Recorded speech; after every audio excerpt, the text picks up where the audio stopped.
We are the Fashion Daddies. Hello, and welcome to the Fashion Daddies podcast, where we talk about all things fashion, figure skating, and Project Runway. Yes, episode 3, a collaboration with the NFL. Who would have thunk it? I know.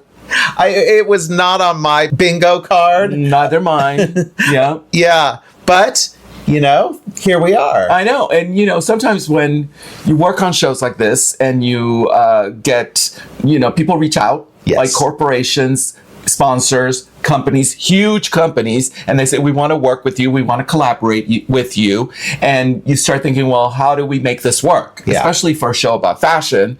And so then, you know, the corporation, they give their feedback, we give our feedback. Well, we don't, but, you know, the higher executives do. Disney does. And then how do we make this work? Yeah. Right? And, you know, there is fashion stuff happening with the NFL, right? Yeah, Taylor Swift, of course, showing up to her now husband's football games. Yeah. And then many of the other wives and girlfriends. What do you call them? I think they're called wags. I don't know. Wives and girlfriends. And girlfriends Of sport? I just made it up, but that might okay. be. That might be. Yeah. Okay. We'll go with that. We're gay. That's our excuse. Yeah. So there is. You know, it's no longer. I don't think it's what you know it used to be. Yeah. Like the wives of football fans that would sit there and be in the back making the guacamole while the husbands are watching the football. I think they. You know, now we have the girlfriends and the wives, and some of them are huge celebrities like Taylor Swift showing up, and they know they're going to be photographed in the suite or next to him, and you know they make something custom, they wear something, they you know do some upcycling of a football jersey, and it's you know of course it just hits the internets and everybody's like, oh my god, the new fashion. So there's that, but I also think on top of that there's you know the tunnel walk of the boys, of the men's, giving head to toe Louis Vuitton with a huge $5,000 Louis Vuitton duffel or an Hermes Birkin, the Birkin. I mean, we also saw it with soccer, with football. Haaland, right? Wow. And his collection of Birkins. So I think that there is a lot of that. So I think it was interesting, and it makes us think, I think, creatively. Yeah. Like, okay, this wouldn't be a normal collaboration, but here we are. Yeah, as they say in the fashion industry or industry in general, the white space. There was a white space available to fill with this fashion component in the NFL. You sound very. I feel like I'm in a Zoom with like very corporate speak. The white space. We need to fill the white space. All right. Well, so what it was is we were divided into teams. Right. So we are now down to 12 designers, which is the amount you start with. Correct. On an original season. Were there 12 in mine? Yeah. Oh, okay. I'm pretty sure it's usually 12. Daddy David is the Wikipedia of Project Runway. You know where Wikipedia gets all its information? From Daddy David. No, not true. But actually, in your season, now that you made me think about it, you had a double elimination in the first episode, so you might have started with 13 and got to 12. I don't know. We'll have to Wikipedia. All right. Moving on. So we are now down to 12 designers, which is the norm, but we're in episode 3. Yeah. So we have a ways to go. This is a double elimination. Yeah. But they were divided into 4 teams. Which makes sense. There's 12, so you can divide it. Teams of 3 each. And so it's even Steven. Yes. And so there were 3 people on each team. Right. And each team, well, they picked, their leader was picked, or they chose themselves, and then they chose the what do you call football teams? I'm really bad at this. They picked football teams. Football teams, right? Yes, they did. Okay. So which ones did they pick, Daddy David?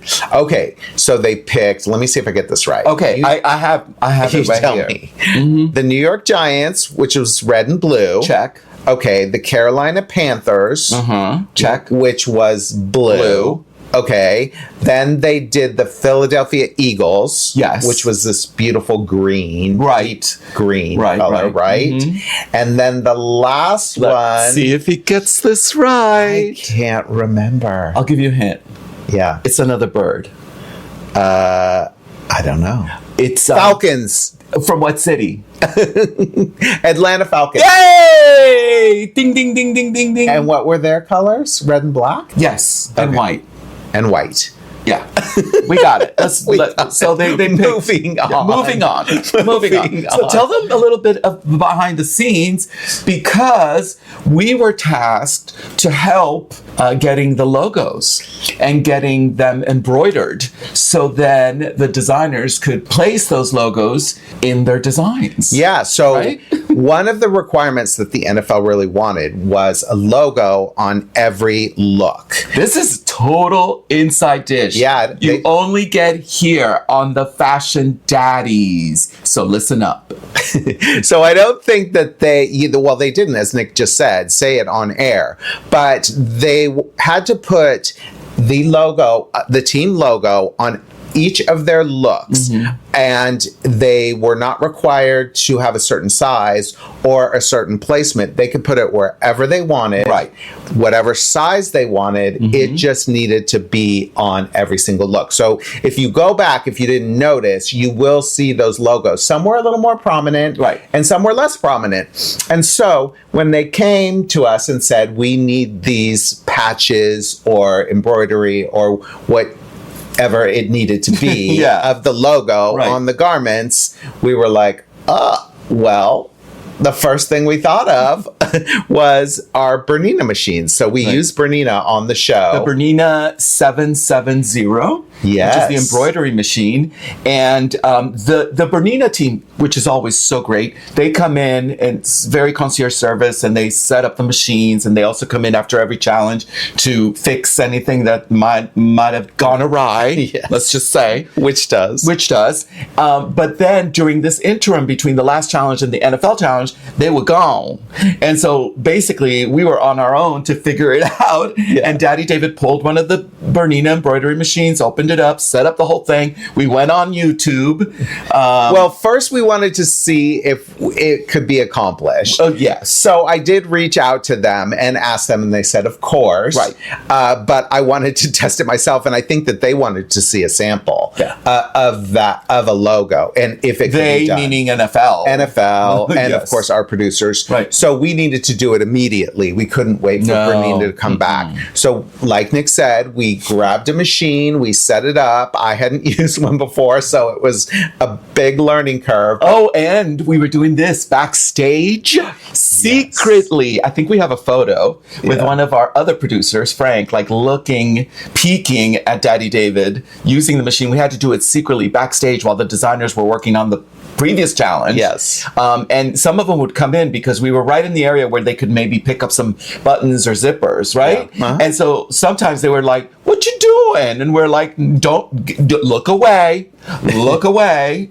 Yeah, we had Soji screens Right. around me, so they couldn't really look in, and they're good. They know when they're not supposed to look. So they were, and they're so consumed with what they're doing at the moment. Please.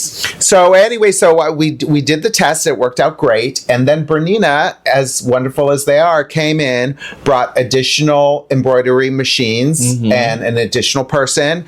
They set up a whole area, and all the designers came over. They trained them. They trained them on quickly. how to make these logos, these embroidered logos, and they're put on the computer. Yeah. And, I mean, these are super duper embroidery machines, but they are the Rolls Royce of embroidery machines. Bernina is, and so then you put the logo on the computer, and then you and then all of a sudden just go have lunch.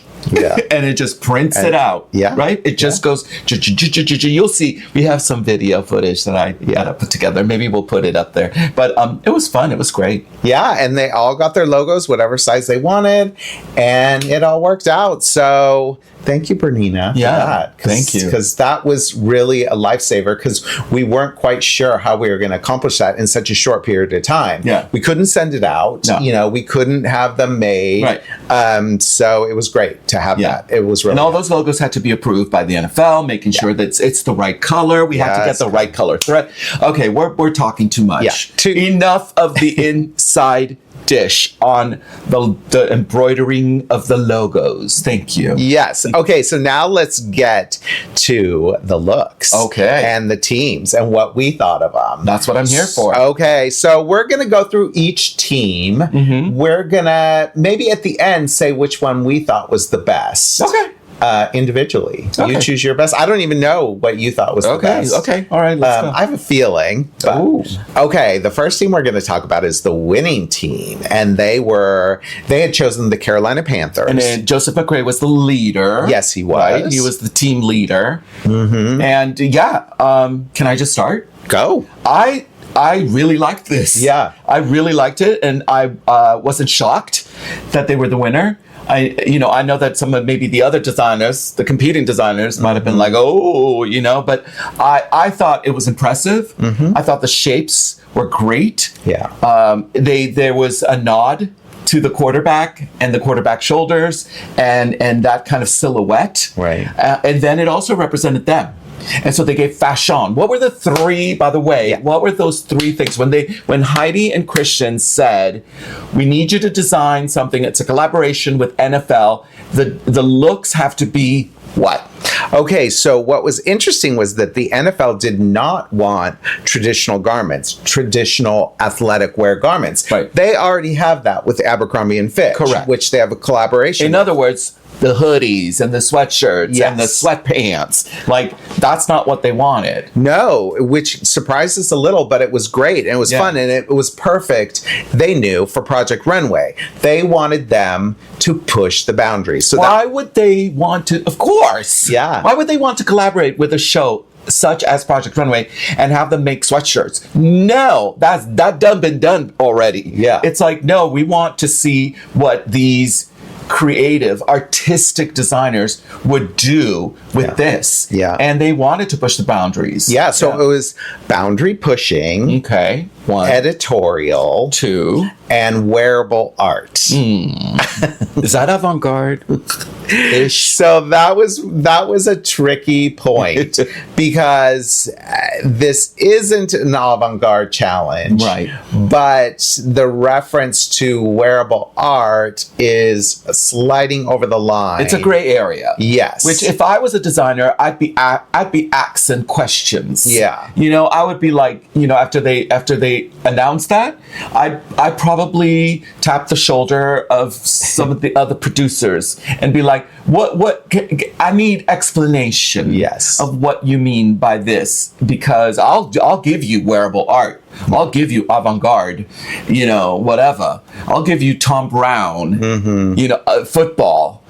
But if that's not what the judges are looking for, let me know. Well, they are looking for that. So that's exactly what they were looking for. Avant-garde maybe is one step further than what they were looking for. Right. So it was, a gray area. Yeah. And I think obviously a few were a little more successful than others. Right. And I thought this team was probably the most successful in walking the line.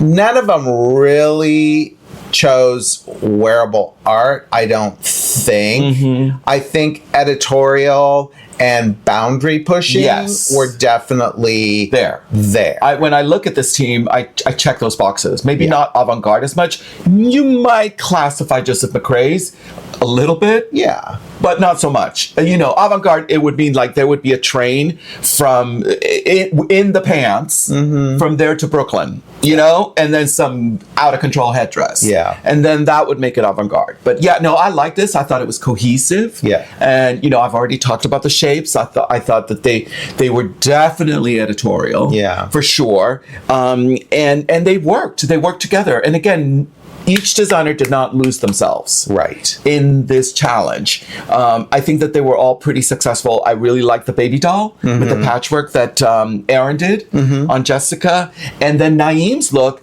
I want to go where she going. Yeah. I mean, this is a cool girl. I'm following her to that secret VIP club that is underground.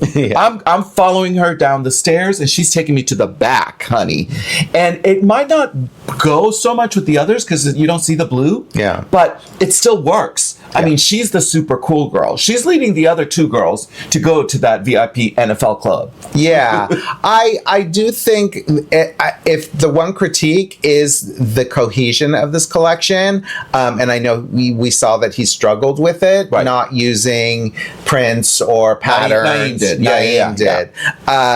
And so I was a little worried about that, but Badu, who is the model, once we saw her walk down the runway, she was so great at really representing who this girl was. It really sold the entire outfit. She knew. It was instinctive. Yeah. It was almost like she put that outfit on and she knew exactly who she had to be, which is a sign of a great model also. Yeah. Like you take on that character and she took it. I think she is that character. But so it all worked. And Joseph brought the most extreme. Right. Everybody continues to talk about how he does the same silhouette. I will say, out of the looks, this is the most traditional Joseph McCrae. He is kind of repeating the pant again. Right. And then, of course, the huge shoulders. Yeah. But it worked. And it looked great. I love what he did with the mixing of the stripes. This was almost made for him. Yeah. You know, like NFL quarterback, exaggerated shapes, Joseph McCrae. I mean, he must have been gagging. Yeah. He was like, yay. Yeah. So, it was his challenge. Yeah. So I thought it was great. Yeah. Okay. Okay. Next team is B, Elizabeth and Brian. This were the Falcons, right? Falcons. Atlanta Falcons. Yes. And this was another strong team. And as we saw in the workroom, Christian felt, this is the team to beat. And I think everybody at the time thought this team was the one to beat. Yeah. I was telling Daddy Nick. You were telling me. What were you telling me earlier? That I feel that every single team had a strong look. Yeah. But every single team had a weak link. And as strong as this collection was, I feel that Brian was the weak link here. And why? Because of what Jeffrey stated in the episode, the fit. So I loved that he pushed. He was pushing boundaries, for sure, which is what he was told to do. He loves the volume. He loves exaggeration. We saw that from that first white outfit that he brought from home that weighed 122 pounds. Exactly. And this one was heavy too. And this one was also heavy. Yeah. Yeah. But I think, and this is closest to wearable art, but I feel that he just didn't achieve this silhouette that really made it special. Yeah. No, I think, to me, I have to say, especially that huge ball gown skirt and that vinyl and the way that it was draped, it was very reminiscent of Versace, Atelier Versace. I believe it's 1993 or 1996, right around there. Yeah. The drape of it and how it's done, it's totally Atelier Versace when Gianni was alive. So it did remind me of that. And I was like, oh, okay, this is interesting. This is, harking me back to that era and Versace. And also Versace would use these kind of fabrics, in couture. So I like that. But again, I agree with Jeffrey that the fit was off. Yeah. It was one of those looks that because it takes, obviously, as everybody knows, it takes a while to get these garments done. Right. Now, not as long as a normal garment. They only have a one-day challenge, but there is a process. Yeah. And this was one of those garments in the workroom where you're like, I want to see what this is. Where is this going? Yeah. And obviously, as you can tell, he spent so much time on that skirt that he's like, I'm just doing a crop top. Yeah. and it worked because then the crop top did give you that NFL athletic. I mean, all she needed was a whistle and a little football, so that I liked the blend of couture, the high-low of it all. I did like that, but I do believe it's weak. The other two were stunning to me. They were stunners. They were highlights. Can we talk about B's dress? I think they brought it up a little bit, but just talk about what he did to make that. Okay, so it was a dark gray. It was a red and a white. Right. 3 fabrics. Yeah. Okay, those are the 3 colors of the fabrics. Right. He cut strips and strips and strips. For hours. Yeah. And sewed them all together and pleated it all. And when joined each strip, like hundreds of strips, joined them together, and then, as David said, created the bolts, the yards of fabric that he made, and then pleated them on top of that. Wow. Yeah. Again, for a one-day challenge, it was very impressive. And ambitious. And it created a beautiful silhouette, perfect model. Yeah, perfect for her, because Amanda has a teeny tiny waist, and she's got the hips, but it was just the perfect silhouette. And then, of course, her torso, and showing the sisters, but not vulgar in a way. This was red carpet. This was editorial. And just the work that went into this gown. Yeah. This was like custom couture. Very impressive. All right. Not as boundary pushing as some of the others. No. But still boundary pushing in his creation. Yeah, in the creation. In the creation of, and his technique. Right. And another one who used technique is Elizabeth. Yeah. Her look, I really like this one. And it was vegan leather pleather, and then she wove strips of fabric, and then created like the X right there, as you can see in the design. And I love, and this sheath dress, just a square of a dress, shapeless, straight. And if you know Anna's body, again, she's 6 foot, she is straight. She has no curves. I mean, she is just a stick. Yeah. It's like, you put it on her, and it was like just perfect for her. Yeah. When I saw it and what it came out to be in the end, I was like, oh, okay, Elizabeth, I got you. I got you. And like you said, the silhouette was just right, because if she hadn't chosen such a modern silhouette with the extreme shoulders, but just the beautiful straight line with the huge slit, I don't think it would have been as impacting. But she let the woven technique do the talking. And just used a modern chic silhouette. There's the word. It was in my head. I'm like, this is chic. Yeah. This is it. You know? Next team is that of Jeffrey, Chloe, and Anna. And it's the New York Giants. Okay. So this had one of the designs that ended up in the bottom. We still don't know who's going home. Another cliffhanger. But we do know that this team had a bottom designer. Right. And again, 2 great looks in this collection. Yes. I thought Jeffrey's was the standout. Completely. I do understand how Law felt. He saw the costume background and it was more of a performance piece. But at the same time, it was that fine line. Editorial, wearable art. It could be performance. Yes. Could Ciara wear this on stage? Yeah. At a halftime game? A halftime show? Yeah.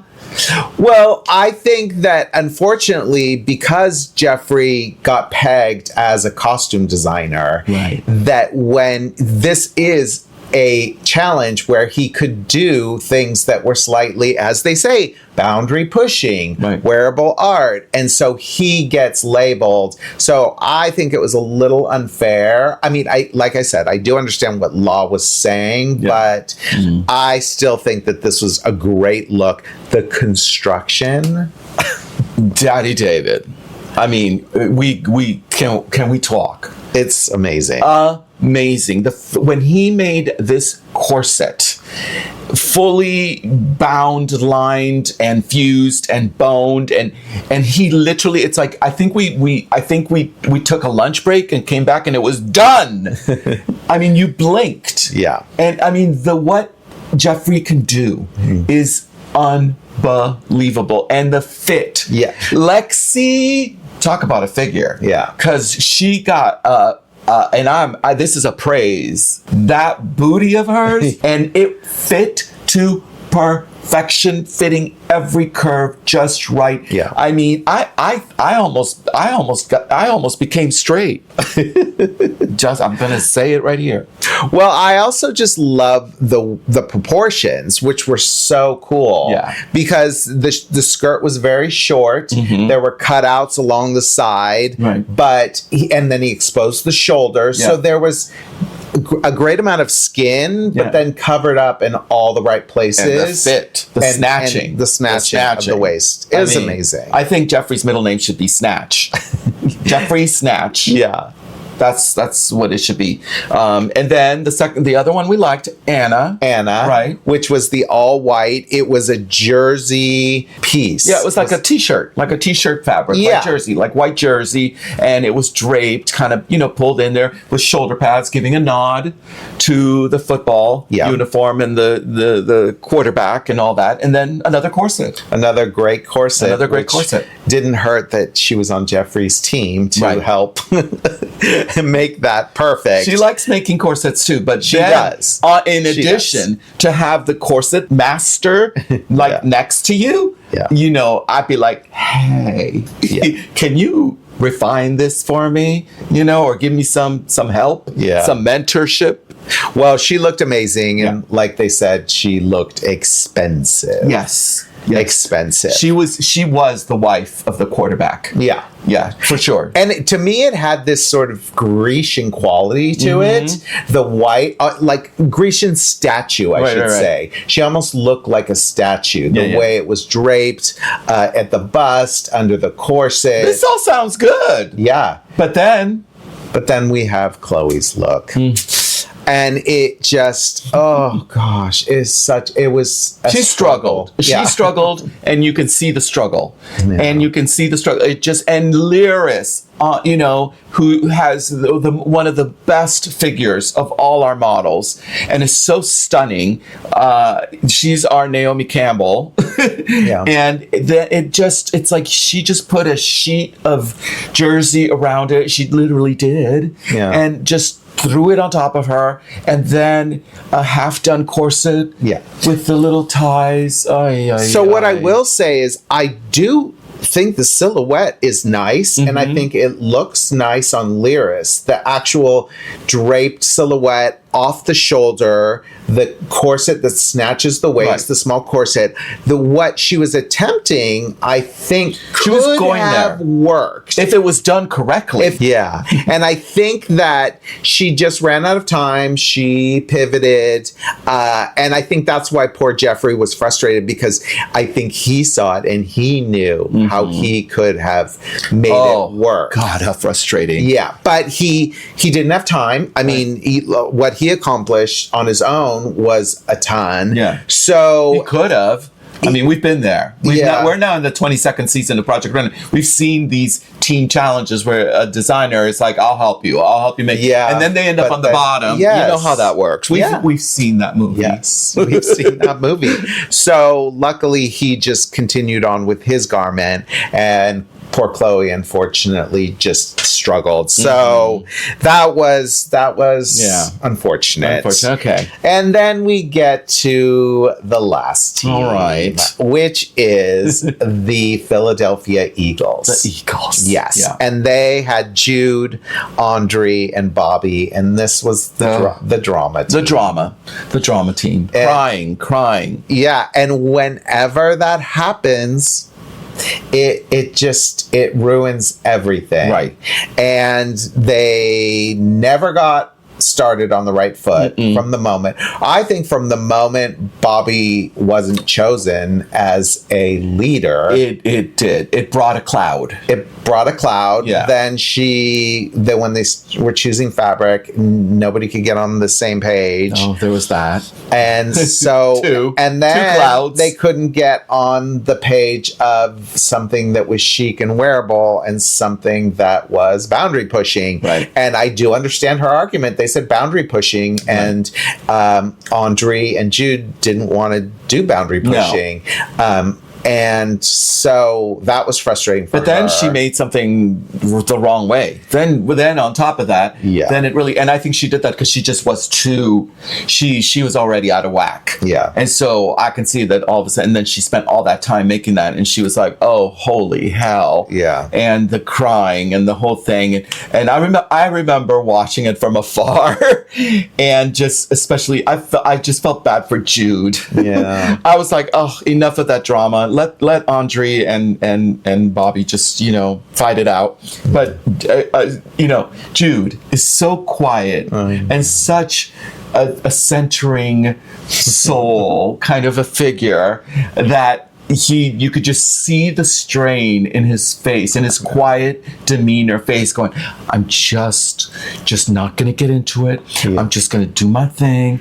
But you could see him I think they described it. It was like he was the bastard stepchild. Like mom and dad are fighting. Yeah. And he's like, oh, can I go outside and play? Yeah. Well, he did put his head down and work because I think he made a great outfit. The jacket was amazing. Yeah. The leather sleeve, of course, his tailoring. He proved yet again that he knows how to tailor. He did push himself in making this asymmetrical jacket. Correct. More like a motorcycle jacket with a zip, a silver zip. This was a little more modern, especially from the last one. Yes. That plaid coat. Yes. Yeah. With the hair and the mules. Yeah. This is at least he read that directive of like push the boundary, look a little more editorial. Yeah. And so you see that asymmetry, like you said, of the moto jacket and then the combination of the fabric, just the basic twill. Yeah. Then all of a sudden this leather, that brown leather, a very great hot, jacket. Cool. Yeah. I think the problem was the skirt. For me, it was an interesting skirt. Yeah.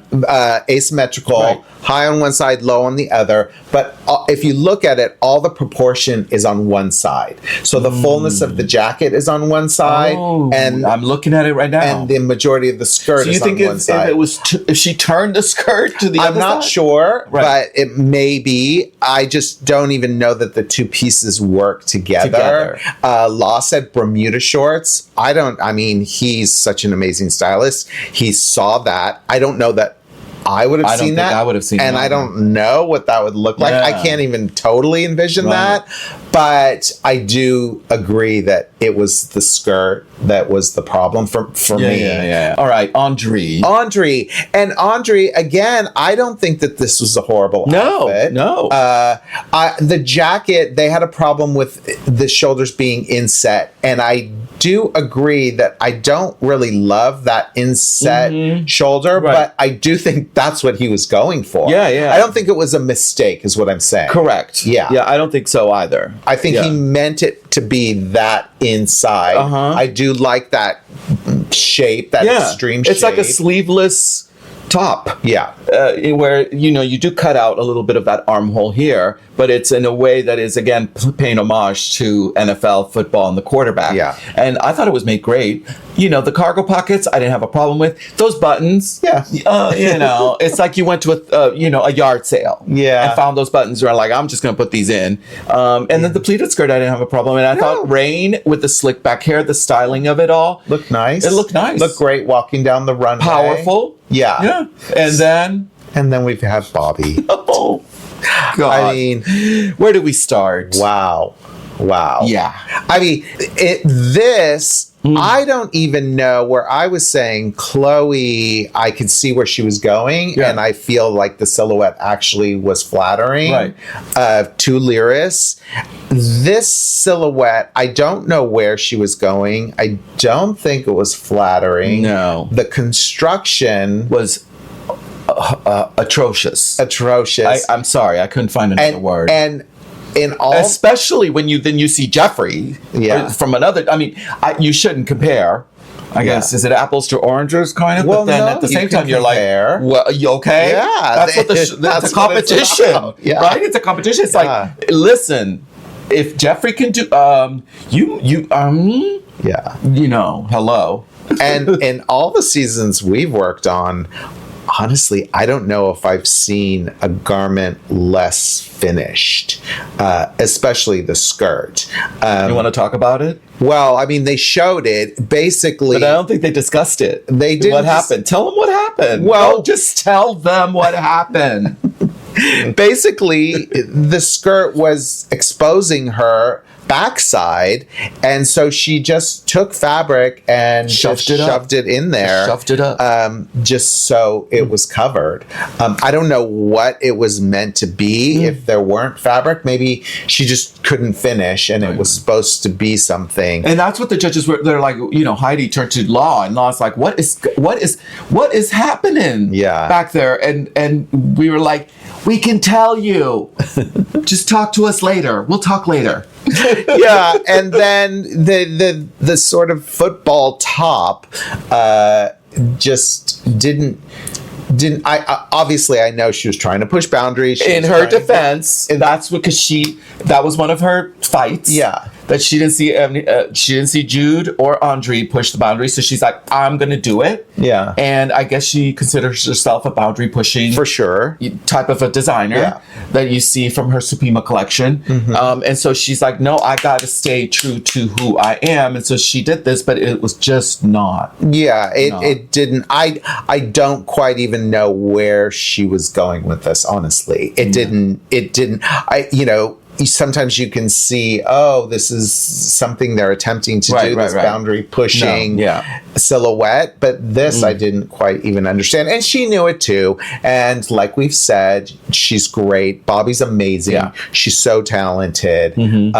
So we'll see. So we're left at this episode with 3 designers up for elimination. Who are Bobby, Andre, and Chloe. Yep.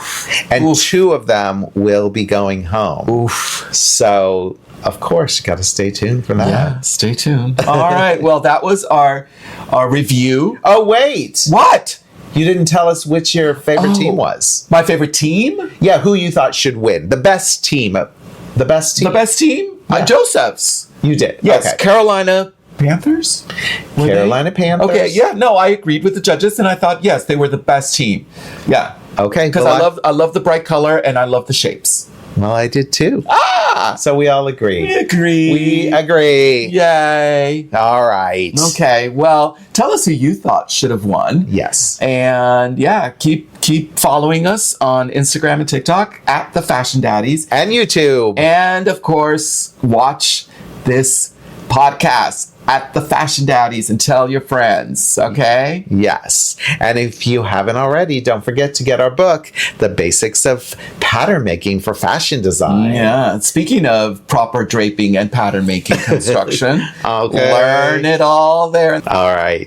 Okay, until next week. Project Runway. Stay fashionable. Bye. Bye. The Fashion Daddies is created and hosted by David Paul and Nick Varios. It's produced, edited, sound mixed, and scenic designed by David Paul. I'm just here to entertain.